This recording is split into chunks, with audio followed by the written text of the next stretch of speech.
The search of the former president's home in Florida first announced by President Trump himself, who called the move prosecutorial misconduct. A source familiar tells NBC News that the search involved classified information former President Trump allegedly took with him when he left office, an issue that surfaced months ago. This says to me that there's a real concern here about the integrity of these documents.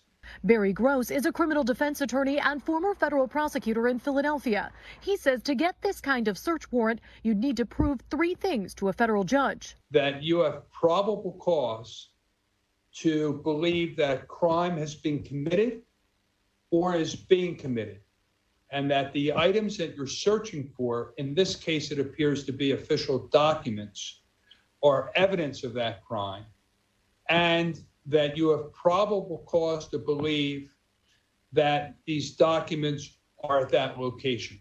In this case, the location was Mar-a-Lago, which operates as a private resort but is also former President Trump's home.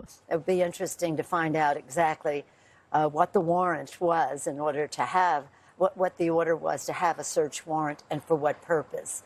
But again, we can only speculate. Former Vice President Mike Pence, whose refusal to follow Trump's wishes to overturn the election on January 6th drew the then president's anger, tweeting, quote, "Yesterday's action undermines public confidence in our system of justice," and looking for a full accounting from the Attorney General.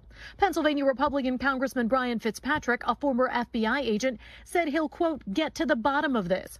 Asked if he could discuss it in an interview, a spokesperson for the congressman said they're waiting for the FBI, the Department of Justice, to release a statement and or provide some context and details on their actions. Are there different considerations? Are things handled differently if you're talking about searching the property of someone who is a public official or a former public official? Well, let's put it this way. Legally, no, but practically, yes. He says you always want to make sure your info is correct, but in addition, something like a politician, yet alone the president of the United States, you're going to be beyond sure that everything you're putting in there is correct.